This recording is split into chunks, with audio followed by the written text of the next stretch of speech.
constraint optimization. What exactly is constraint optimization? Let's look at this graph first of all. Here I've drawn this fx curve. Okay, now this is an example of unconstrained optimization. You are trying to optimize it over the entire range, okay, sorry, over the entire domain, and what you get is that this is the maximum value of f, okay, as dy by dx is equal to 0 at this point. Fine. Now the point is that in case if I ask you to look at the restricted domain, as I've copied the same function here, but I've restricted the domain by these two pink lines here, and I'm asking you to find out what is the maximum value of f here. Now the maximum value of f in this case is coming out to be at this point, say at x star c. At this point the value of f is fx star c. So the motivation is that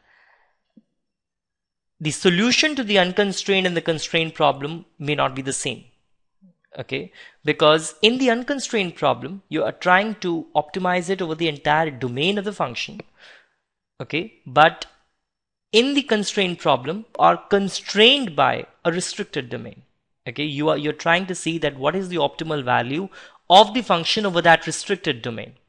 I'll give you one mathematical example also in order to give you a little more intuitive explanation for this. Let us look at this example where fx is equal to, not fx, fxy is equal to 2x square plus y square minus 2xy plus 3y. So let's try to find out the first order conditions. First order conditions will be given by del f by del x equal to 0. That would mean 4x minus 2y equal to 0, which implies 2x equals to y. And the other condition would mean del f by del y equal to 0. That would mean 2y minus 2x plus 3 equal to 0. In place of 2x you can write y from the first condition plus 3 equals to 0. So that would mean y plus 3 equals to 0 or y is equal to minus 3. So you have two conditions here. You have a value for x which is equal to minus 3 by 2 because y is equal to minus 3. This is 2 into x, so x is equal to minus 3 by 2. So x is equal to, in fact, x star is equal to minus 3 by 2, and y star is equal to minus 3. These are the two values. Let us look at the second order conditions. So for second order conditions, what do we have to do? That we have to form the Hessian matrix. H is basically F11, F12, F21 and F22. So what is the value for F11? That is from this equation, which is 4x minus 2y, or in fact 2x minus y equals to 0. That is the first equation which you have. So F11 is derivative of this equation. This is F1.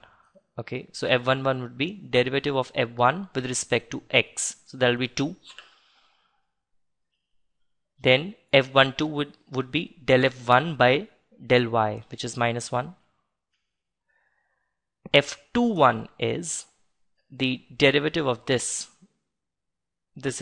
equation, which is, this is F2. Okay, or in fact this is F2, the next one. So it is F21 is del F2 by, sorry, this one, del F2 by del x, which is equal to minus 2, and this one would be del F2 by del y, which is 2. Okay, now the principal minors are h1 is equal to 2 here, which is this point, this one, which is greater than 0, and h2 is equal to 4 minus minus 2 into minus 1, which is 2. So this is 4 minus 2 is 2, which is greater than 0. So both the principal minus are greater than 0. So this point is indeed minima. Okay, so these are minimum points of this unconstrained problem. Now our exercise is that let's put some constraint over this unconstrained problem and try to find out how the solution will differ. So our unconstrained problem is basically fxy is equal to 2x square plus y square, 2x square plus y square minus 2xy plus 3. This is our unconstrained problem. Let us try to put one constraint over this problem. Now we have put a constraint over this unconstrained problem. So this is the constraint that you have to optimize this f subject to this constraint. Okay, so this constraint could be written as x is equal to minus y minus 1 minus y. So in case if you substitute this x back into the objective function, so what will you have is 2 into minus y minus 1 square plus y square minus 2 into minus y minus 1 y plus 3. As you could see, this entire function has now become the function of only y. So this is an unconstrained problem now, only in terms of y. So let me write this in a more simplified way. Taking minus common here, it is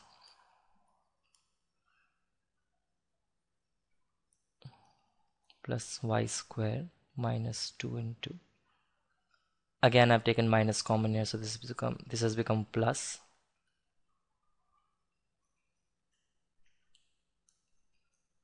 so this has been actually, this minus has gone because minus 1 square is 1, so it is y plus 1 square only, which is y square plus 1 plus 2y plus y square plus 2y into y, which is 2y square plus 2y into 1 is 2y plus 3, which is equal to 2y square plus 2 plus 4y plus y square plus 2y square plus 2y plus 3. So how many y square terms? It is 5y square plus 6y plus 5. Am I right? Yeah. So this is the function which you have, fy. So just first order condition will be f dash y, which is equal to 10y plus 6 equals to 0. Well, that would mean 10y is equal to minus 6, or y is equal to minus 3 by 5, which is equal to minus 0.6. This is your y star. So and x would be equal to minus 1 minus y, which is equal to minus 1 minus 0.6, which is equal to minus 1 plus 0.6, which is equal to minus 0.4. So you found out the values of x star, y star as minus 0.4 minus 0.6. Let us check whether second order conditions are satisfied or not. This is f double dash y. F double dash y is 10, which is greater than 0. Hence, there is a max. This is indeed minima. So as you could see, it is minus 0.4 minus 0.6. It is different from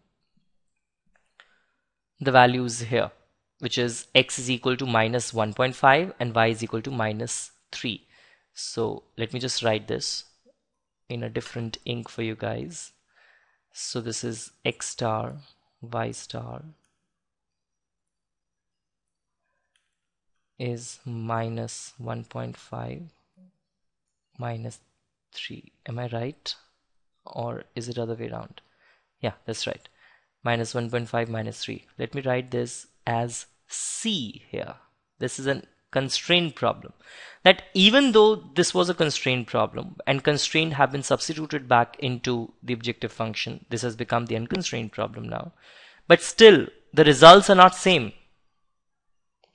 Okay, so because you are still optimizing this function over a constraint, even though there is, on the face of it, you might think that there is no constraint, but there is a constraint. So still you are maximizing this over a constraint, and hence these are two different results. Okay, in the next recording we'll go deeper into the constraint optimization.